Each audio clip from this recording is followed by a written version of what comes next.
Okay, so yours, David. Okay, well, very briefly, we're recording all our sessions so we can then post the event on our web page. Paul's our technical wizard who's making sure everything runs very smoothly as it has done all week. Please do populate stuff in the chat box. That makes the session, much more of a living session. And tonight we're on a subject really about energy efficiency. And the overall idea is that there's a lot of things that we can do. We may well have done some of them. And I really just want to give people a framework around how we do that. And I was talking with Helen Gundry from Kirby Moorside Environment Group. They have a thermal imaging camera. So the first few minutes is going to be over to Helen. Hello, everybody. On the screen share you can see at the moment, on the left hand side you see a little blue and grey camera, and that is the thermal imaging camera. It's a handheld device that Kirby Moorside Environment Group got with a lottery grant about 5 years ago now. It cost us £2,500, and so we're very careful with it, but it's a brilliant device. Paul, can we have the next slide, David? Or yeah, there you go. So the camera is a FLIR camera, and actually it's sort of at the bottom of the range. The most expensive ones go up to 20,000 or so and are used by the chemical industry and the fire service. But this one is really good for our purposes. When we go to people's homes, we always say we're volunteers. We're not giving advice. We're just sharing what you can see on people can see on the screen, and we talk people through. We usually start on in the inside because we've made a phone call beforehand. We always do it by appointment, and so we'll go in and we'll sort of explain how the camera works, and we'll let people look at a few things. It's often the first one we start with is the letterbox, because we're often in the hallway. So we'll turn around and point the camera at the letterbox, and you see this one on the left there is a letterbox. At the middle, right in the middle, you might see a sort of crosshatch thing just underneath the letterbox, and that is and then the temperature on the top left-hand corner. That's the exact temperature of the crosshatch. So what we do is we can move the camera slowly around, and it keeps clicking itself, and it'll keep telling us what that temperature is in the middle. But then across the bottom, you'll see a range. This one is 11 to 17 degrees. And that is the full range of temperatures in the screen at that time.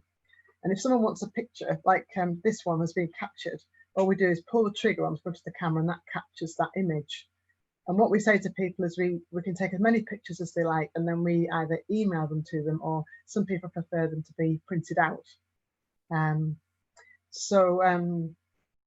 It can take a little bit of we don't hand the camera over. It's either me or Tink, right, who from the Kirby Moorside Environment Group who use it.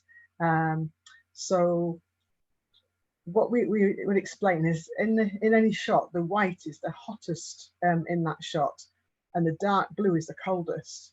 But if you were outside, you get exactly the same colours, but they'd mean something, something different. So the coldest might be -5, and the warmest might be 7 degrees.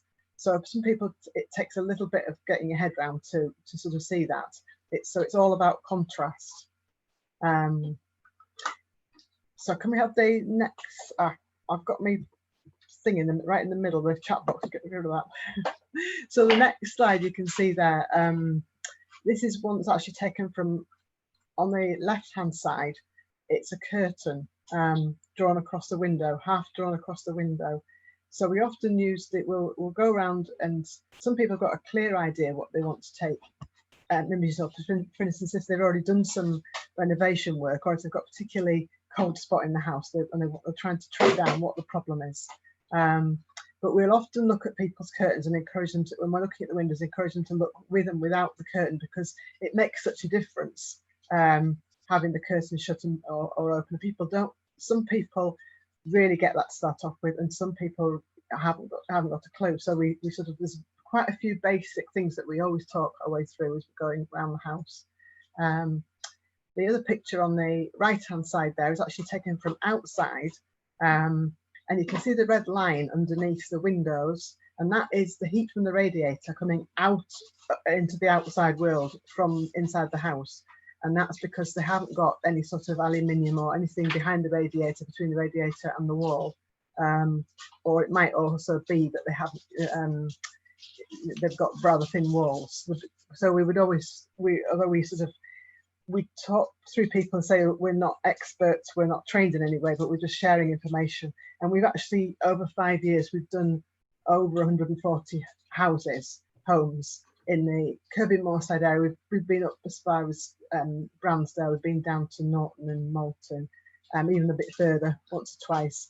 We've been out to Hovingham and Thornton-le-Dale. We've been quite a range of places.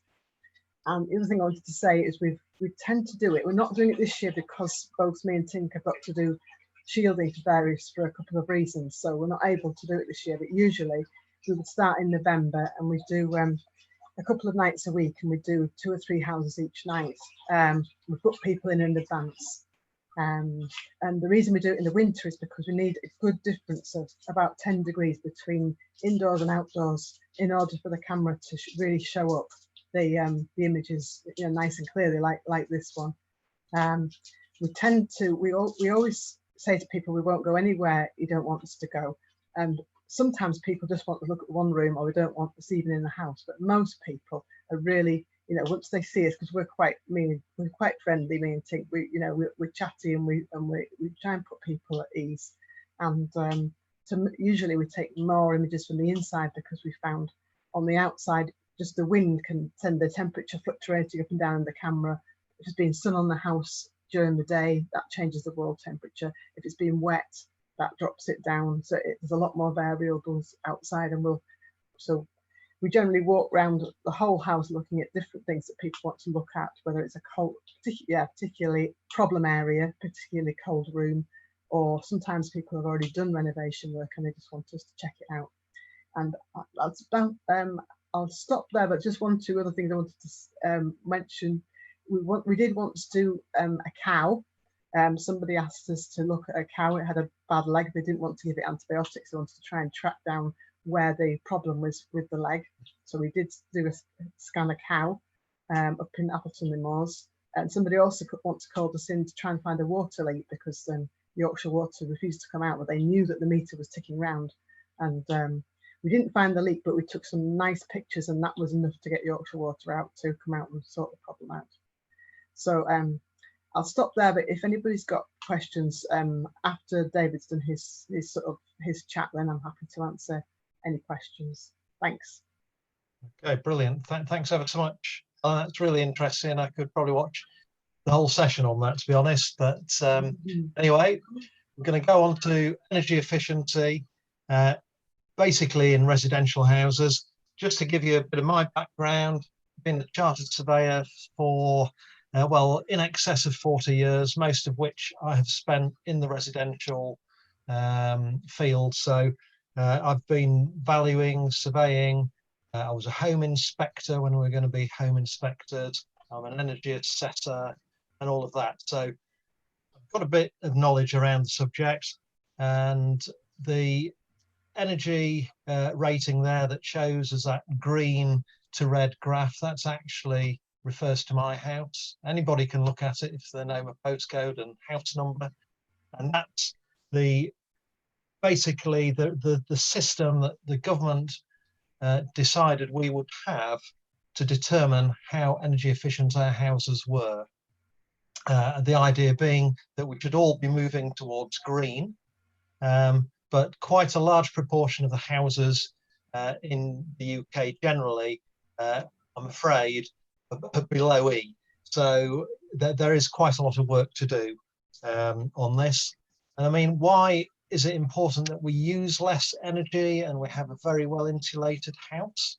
Well, the government has targets, and they report on their targets and how well they're doing every year. It's all published by the Department of Business, Economic and Industrial Strategy. And if anybody's really interested, you can go in, you can look at the figures year by year.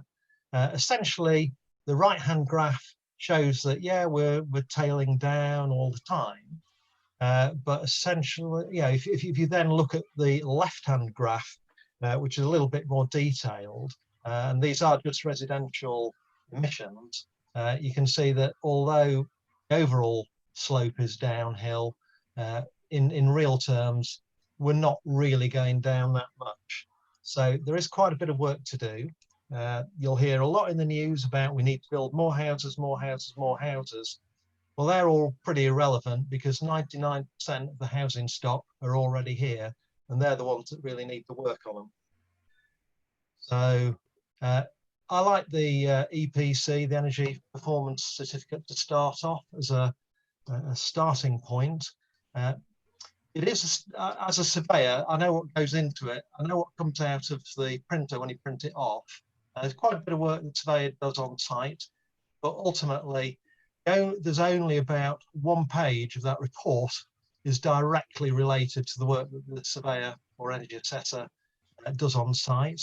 It will have this energy efficiency rating on it, and it will give you underneath that, it gives you a current rating and the potential rating you could have.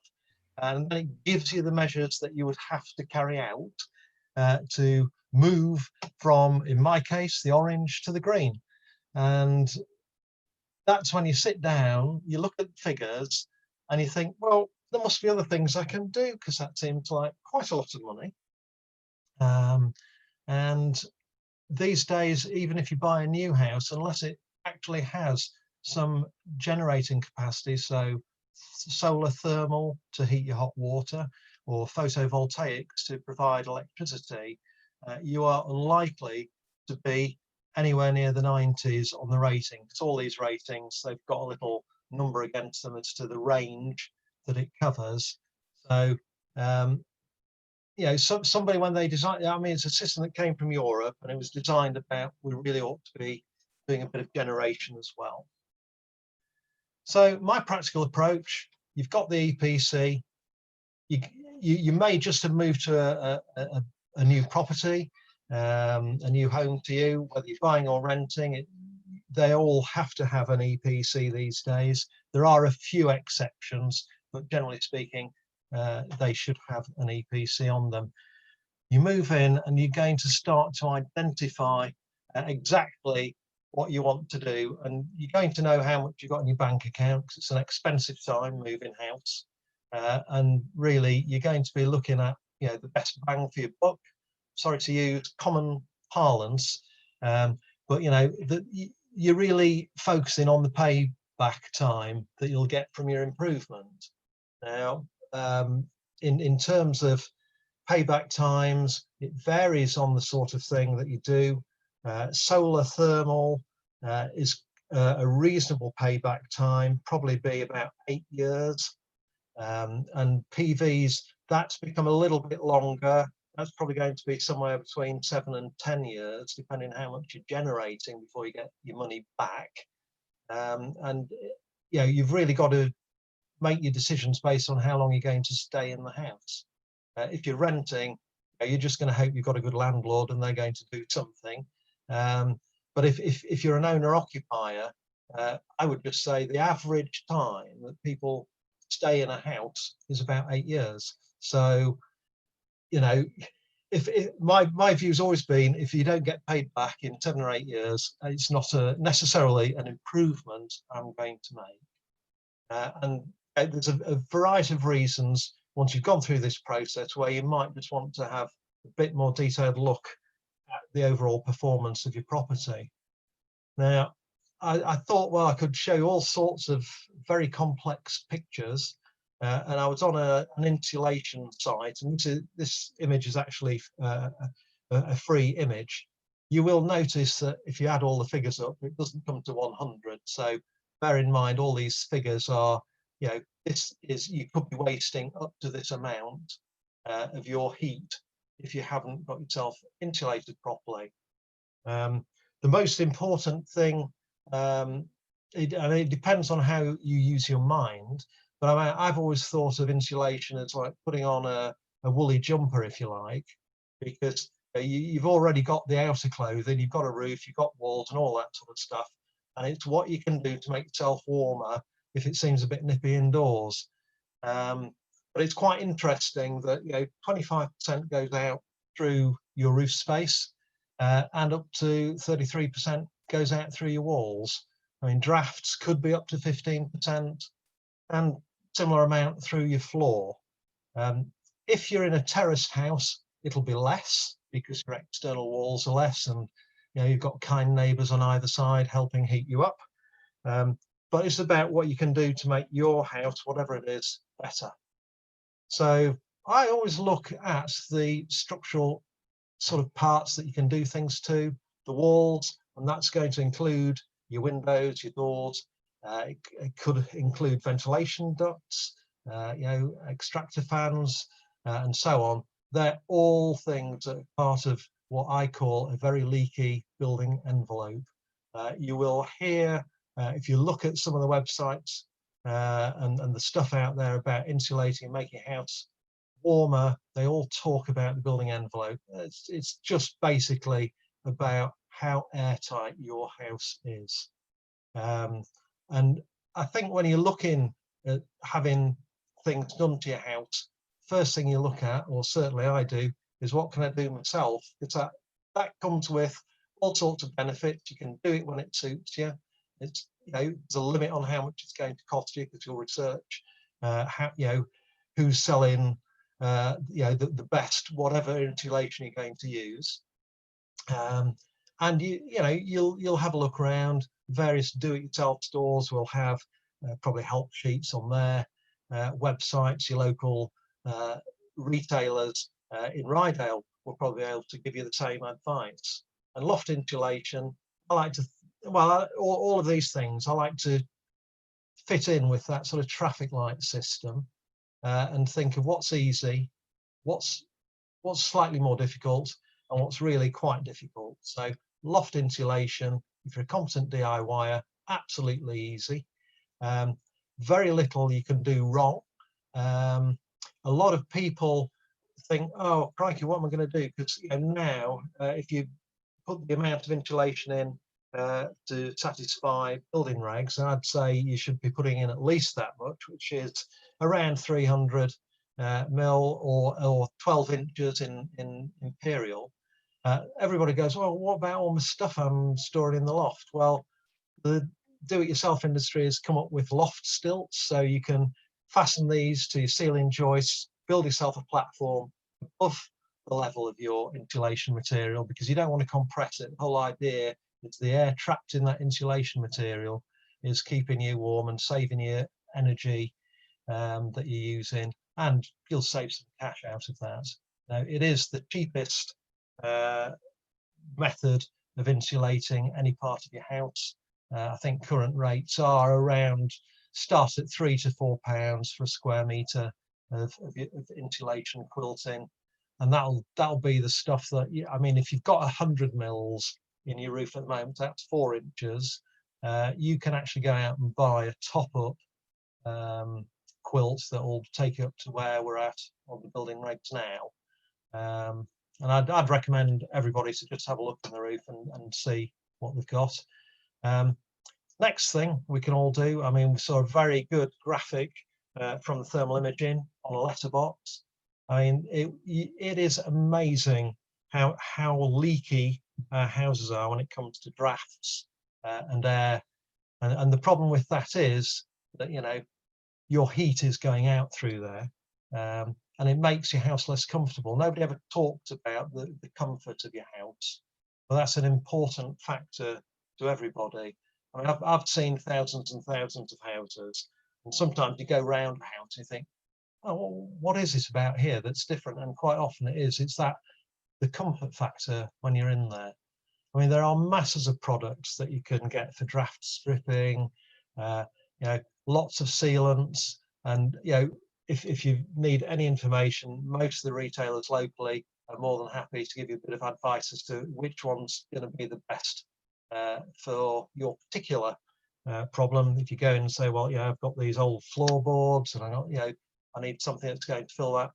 The last thing we need is this sort of like expanding foam approach. there are better products out there, and they are relatively cheap, and it sorts out a problem quite easily. And again, it's easily within the competence of most people. If you've got a suspended timber ground floor, and if you're lucky and you've got a cellar, which is probably a bit rare in parts of Ryedale, but if you have got a cellar, you can insulate your floor fairly easily. Again, a few considerations, because you're going to have to be careful of any service installations that are running through there, pipe work, that type of thing. But it is very well worthwhile. We saw on the house you're losing 15% or thereabouts through your floor, and that can make a massive difference.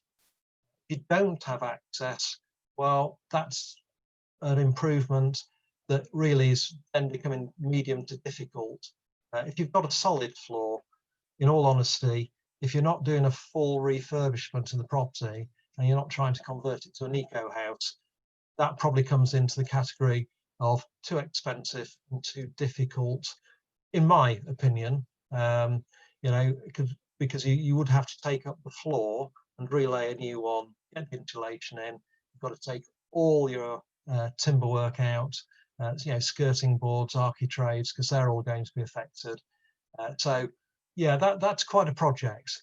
If it's a refurbishment, it's relatively easy to do, but most of us probably do these things when we're living in the house, so it's not quite so attractive in that situation. The doors and window openings, they really are an interesting area. Very leaky. Even on modern houses, you'd be surprised how leaky they are. We think because from the inside, up the sides of the window, you've got a nice plaster finish. If you take that bit off, it's only a bit of plasterboard. It's unlikely to have any insulation actually behind that. And when you look at how the frame has been installed, you'll be very lucky if it's anything approaching an airtight fit. There will be a bit of plastic cavity closer there, but there won't be much insulation. But again, unless you're doing a full refurbishment, if you haven't got a draft that's discernible, and this is where the thermal imaging camera comes in handy, it's quite a difficult decision to make, because financially you're going to have to be either very good at plastering, or you're going to need a plasterer. So that's coming with a cost to it that's going to be quite or could be, if you're doing all the external windows. Well, there are fairly any other type, but yeah, it comes with a cost. Glazing, again, I can remember in the 80s the very first UPVC windows, and the units in those were failing after about 5 to 7 years. I mean, everything, the plastic, and I shouldn't really mention plastic in this context, but a lot of people will put UPVC windows in, but the UPVC that's used is much better. It doesn't discolor. It's usually properly strengthened, because you're putting it into a window in the wall. There's usually could be, depending on the age of the house, a load bearing capacity required. So it's another medium to difficult issue. We are moving to triple glazing. If you've really pushing the eco house approach, we are going towards that area. So again, that comes with a big price tag. And then external walls, another medium to difficult issue. What you can do with external walls, you can buy, there's a product that's been around for years. Councils have used it a lot on their housing stock in the past, which is essentially like a foam wallpaper. There's somewhere between 7 and 8 millimeters thick. If you double line it, just put it on the external wall of your room, it can improve the efficiency of that wall by up to 30%. So that's a lot easier than the other options, which would include maybe losing 2 or 3 inches off your room, and all the things that go with that. You have to reposition services, maybe move radiators, and so on. And insulating outside well, it might not be even a possibility if you live in a conservation area or something like that. And you would have to really ideally want to fit in with the street scene locally. So you might just stand out if you decided to render your house in a very nice thermal rendering. But if you're the only one on the street, it does somewhat stand out. But I mean, those are the sort of solutions that we're looking at. I mean, if you've got a modern house with a cavity, it's been built any time since the mid-80s, it should have some cavity fill in there. More recently, they've put in a lot more cavity fill. You can still have additional fill material in there, where you need to be, choose your contractors carefully and make sure they're properly accredited to the trade associations. Inside, there's ways to save energy. If you haven't got LED bulbs, you should have. There are slightly higher efficiency systems. If you've got a really big place, you might have very fancy luminaires, which are very, very efficient. But an LED bulb, 20% of the energy is used in that, compared to the old-fashioned type of bulbs we used to have. Yeah, there's a bit of a cost by it, but it is one easy way to save yourself some energy. Heating is a big issue because we all want to be warm and comfortable. So yeah, we have to make sure that we can put in some sort of system. In the next 2 years, we're not going to be able to be putting in fossil fuels. So that is a relatively expensive operation and needs to be done by a very skillful practitioner in, we'll call them plumbers and heating engineers. They're fantastic people, but if they're putting in this sort of stuff, they know backwards usually what they're installing. And if you know people who've had this done to their house, that would be my first suggestion. Go and speak to them. Who do they use? Were they happy? Heat pumps come in 2 types. Air source, so that uses the residual heat in the air as the heat source, and that gets through a compressor to ramp up the heat. And obviously ground source, that uses the underground temperature by either boreholes or if you've got a lot of land, you lay out a sort of a grid of pipework in your paddock or wherever. And both of those pretty expensive to do. There are other options. Mechanical heat recovery and ventilation, really only an option in a big refurb or if you're building from new. There are other electrically powered systems, and if you are going down the passive house route of trying to insulate and getting a really tight building envelope, that could be the way forward, because really you don't need that much heat in your house. If you've got a tight building envelope, you really don't need much. I mean, you probably need to heat your house 10 weeks of the year. That's what the Committee on Climate Change came up with in their paper.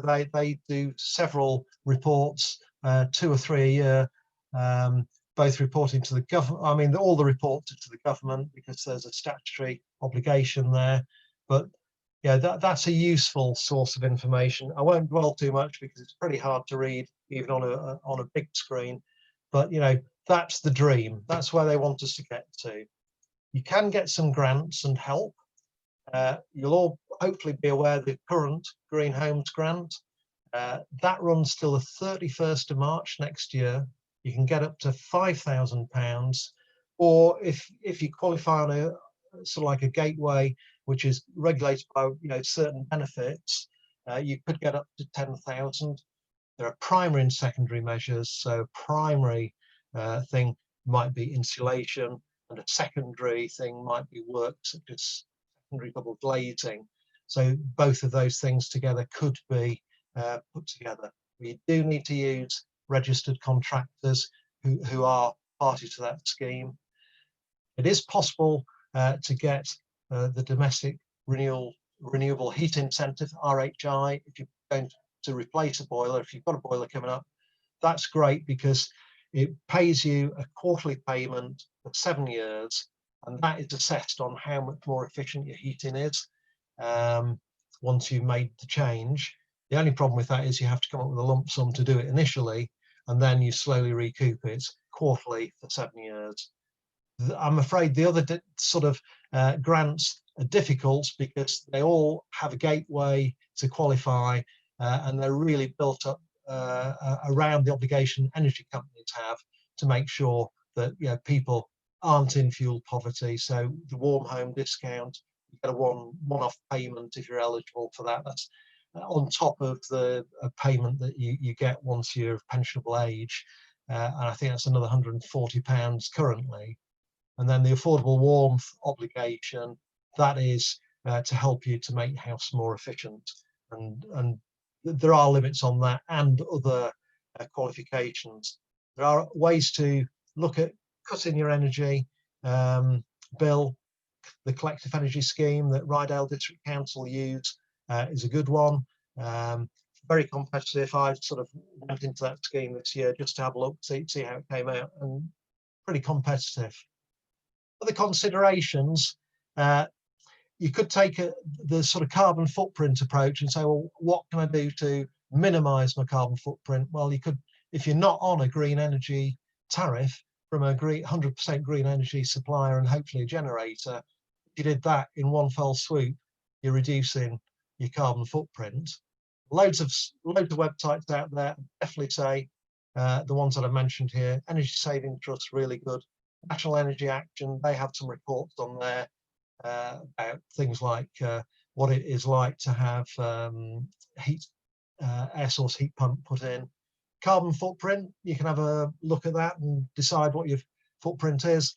And Gov UK, loads of stuff on there about the grants. And I'm sorry I've overrun a bit there, but that in essence is it. So I'm going to stop sharing my screen now. And if Paul could do me the chat questions, and I'll do whatever I can. That's assuming there are some, of course. There are some. I'm sure there could be more. So go for the chat box if you've got any questions for David or Helen. Come to that. Yep. Or if you prefer, open your participants panel and there's a raise hand button there. So if you just want to raise your hand and speak, then that's fine as well. I guess a comment from Sue, just pleased that the collective energy scheme has gone green. So not a question, but some good news there. Questions from Rachel about which heating system you'd recommend. I guess that there's a lot of depends there, is there, David? Is it worth Rachel coming on to explain a bit more, perhaps? Yeah, it probably is, I think, yeah. You're okay to unmute, Rachel? Have you got a specific kind of case in mind, and tell us a bit more about that? My house is only 5 years old, but it's been built with oil heating and seems a bit odd to me, but it's a nice house and all the rest of it. So the oil was the compensation, if you like, the compromise, that's it. But what would be best? I can't really, I haven't got land to put in the paddock solution. I'm just interested in which way you would go. Yeah, okay. Well, it is possible on a small site to have ground source, but it will involve drilling boreholes. I have a neighbour who was hopefully just going to have the one borehole, but because of where the water table is and the geological conditions, he actually has 4 boreholes that all link into one manifold Wow. to get 4 coils in to give him what he needs to heat his house. So it comes with an extra cost. I think most people would automatically say air source would be a good solution. If you've got a building, you can tuck it behind, because they do make a bit of noise. But if things are getting better here. I mean, there are sort of better heat pumps than others, and really you'd need advice from a contractor. I mean, heat pumps have been around for a long time abroad. If you go to Norway, Sweden, any of those countries, they've had heat pumps since the 60s. They've probably had triple glazing since the 60s too. So there's no shortage of technical knowledge on these things. It's just that we're quite a lazy country, I think, when it comes to improving things. And my other bit of the question was, you said you only need to heat the house for 10 weeks a year. I'm a kind of September to May heating person on. Okay, I've got thermostats, but 10 weeks is quite short. Yeah, it is. Well, that was really in the context of if you've done absolutely everything you can do with your insulation, and you've done everything you can do making your property airtight. So that Right. would be, I mean, probably even in your case, in the 5-year-old house, taking off all the plaster around the window reveals, making sure they're all airtight, doing the same on all your doors, and around your sort of fans for the bathroom, the cloakroom, the kitchen, you'd have to do the same on those. Right. And you probably have to, well, you would have to fit different types of vents to those, but they are available. And you could make your house fairly airtight. It's hard to explain, but if you've never been in something close to a passive house, there is a certain comfort in those properties that you just can't imagine, you can't experience it in your own house if it's not a passive house, because they are built to a standard beyond what we're building at the moment, and hopefully we are going to get there soon in our building regs, or drag them in that direction. But yeah, you would have to do things like that to get to the stage where you only need to put your heating on 10 weeks a year. Thank you. It is a very low cost if you make the effort, but it's a lot of effort. But worth it in the end if you're staying there for 10, 15 years. And Thank that's you very backed much. up in chat there as well. So Anthony is saying, yeah, if you've got a good modern house, then air source might be a good idea. Hazel as well has got one and is saying, Rachel, come and have a look. So there you are. So so a good practical case there. Yeah. So good stuff. Mike, I can see you've got your hand up. Do you want to come in here? Yeah, thanks, Paul. A couple of points. It was interesting you mentioning the Ryedale District Council community energy thing, because when they were touting for business on that, I said, is that 100% renewables or not? And I got the answer, well, no, it's not, but we can look into it. And just with a simple request like that, it did end up being 100% renewable thing. So I thought, blimey, that's amazing. That was so easy to just make a difference by asking a question, which is a bit different than my usual experience in the council. Anyway, triple glazing. I was working with some guys who were replacing double glazed panels in the place I work occasionally. And I said, do you put triple glazing in? And what would you reckon to it? And the guy said, well, actually, triple glazing is really expensive and technically quite difficult to produce. And double glazing, if you get the best double glazing, there's very little difference as long as you've got the optimum air gap in it, it's got the right sort of coatings on it, and it's argon filled. And I thought, oh, that's interesting. And I mean, it's the sort of thing that I couldn't argue about. But have you got any experience of that, David? And would you tend to agree with that? I would overall tend to agree with that for standard buildings, for sure. Yeah, I mean, ordinary windows, I don't think triple glazing is even worth considering about. But I think because we've moved along a route of maybe having, we've returned back to the big sort of breakfast kitchens and family rooms where you probably may have a fully glazed wall that looks onto your garden, something like that. That's the place where you probably need to think carefully about how you're going to do your glazing, and that's where I would say triple glazing is probably worth doing. Because any glazing, I'm afraid, is just you're waving goodbye to that heat that you've got in your house. Yeah. But certainly, yeah, as you say, that if you've got the optimum sort of gap on the double glazing, is certainly the difference in efficiency versus the cost to go to triple probably wouldn't add up for most people. Yeah. Right. Thanks, David. Perfect. And then a couple of short practical ones I can put to you, David. Wendy's saying that got fairly newish house. Will it have the right loft insulation anyway, or should they check? Yeah, well, it should have the correct type of loft. If it's a modern house, quite often that will be in the actual follow the roof pitch, which has been the way a lot of modern houses are 3 or 2.5 story. So, you know, it'll be put between the rafters in the roof. And yeah, that should be usually a double batt of probably king span. So, Helen, do you want to come in on that one? Just we did find a house in Norton, as in Norton Malton, where there was a bit without any insulation. We found it with the camera because the builders thought no one would ever be able to get there because it's a bit without access to the loft. And so obviously there'd been a sneaky move there to not bother putting it in, but the thermal imaging camera clearly picked it up, comparing it with the other ceilings, that there was no insulation there. So I'd say in a new house, it maybe is worth checking. And also we found when electricians move things apart to put the wires in, sometimes the insulation doesn't get put back again. We did find another house where they'd left a great big gap somewhere. You can easily see it with the thermal imaging camera. So just because it should be there, it doesn't necessarily mean it is there in the modern house. So I'd say. oh no, I think, yeah, I'd fully agree with you. I mean, certainly in modern housing, you know, shortcuts are taken. The nature of the building approach tends to be quite split up, i.e. you have a lot of different subcontractors do different things. So the roofer will come along and do the roofer.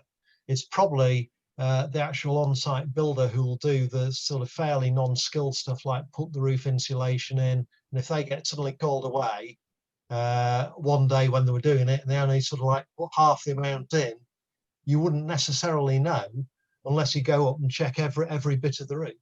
And without any doubt, that is not an uncommon feature in any new build. Can I just pop in and make a quick comment there? Because on the new houses up Whitby Road in Pickering, I know somebody who lives quite close by, and he's watched them on occasion doing some quite shoddy works and missing out bits of insulation in the walls, which is exactly that. But yeah, it's interesting to note that a lot of these buildings get an EPC based on what they should be, as in, you know, the plan says this is how it's going to be built, so that's the EPC for it. And they don't actually do an individual survey. So it's quite feasible that there are a few gaps in the insulation and it doesn't come close to what they're telling you on the EPC. Yeah, well, certainly I'd agree that new builds is, you know, it's only as good as the actual contractor, the main contractor on site, and how good their foreman is.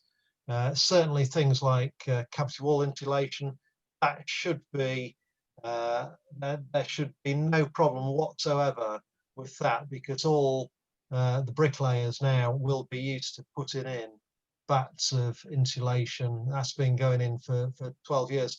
Yeah, it's quite possible they might miss some out, but you know, to be honest, that's what the foreman on site's supposed to be doing. He's supposed to be checking that.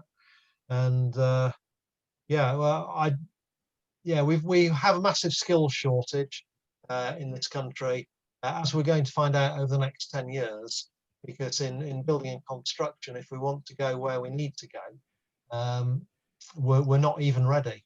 You know, you can look at what the aspire to build in York, sort of virtually zero carbon houses, and yeah, that's the cutting edge.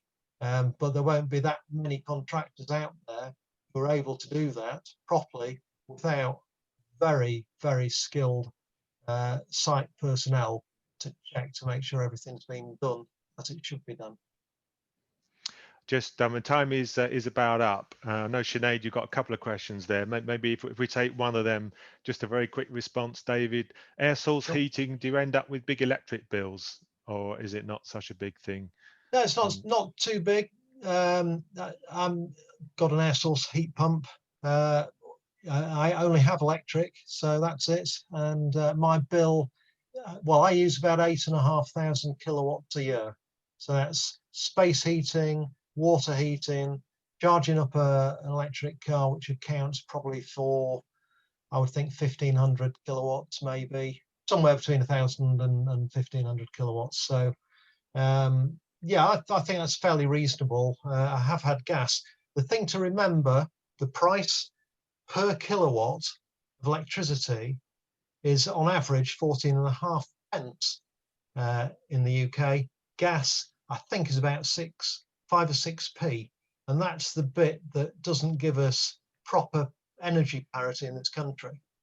And that's why you'll find all air source heat pumps, that compressing approach by taking the heat source and compressing it, all has to be sort of 4 to 5 times efficiency per unit of energy that goes into it. So obviously you do have electrical things in there, you've got a fan, a cooling fan, you'll have pumps and things like that. So you do need to use some electricity, but you're getting 4 to 5 units out of it in terms of kilowatts for every kilowatt you're using.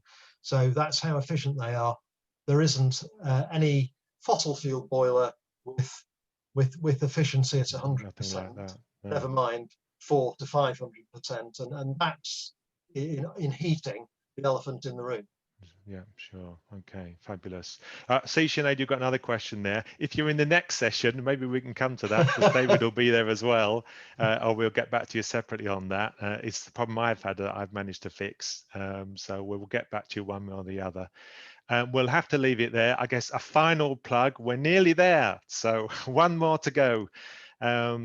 So the link for this one, the direct Zoom link, is there in chat. So if you want to just join us, click the link before you leave, and you'll just be put in the waiting room, and then we'll let you in about 5 minutes time. And we just want a torrent of ideas. What is it? We've got a lot from this session, but what else? What can we do? Little things we can all do, practical things to help tackle climate change. So hardly any slides, full on interaction. We just want loads and loads of ideas from everybody. So hopefully see most of you there in a few minutes time. But otherwise, thanks a lot, David. Thanks a lot, Helen. Great job. Really interesting, informative, and lots of good questions as well. So thanks all, and hope to see you soon. Okay, thanks everybody. Thanks for your questions. Excellent. Thank you very much.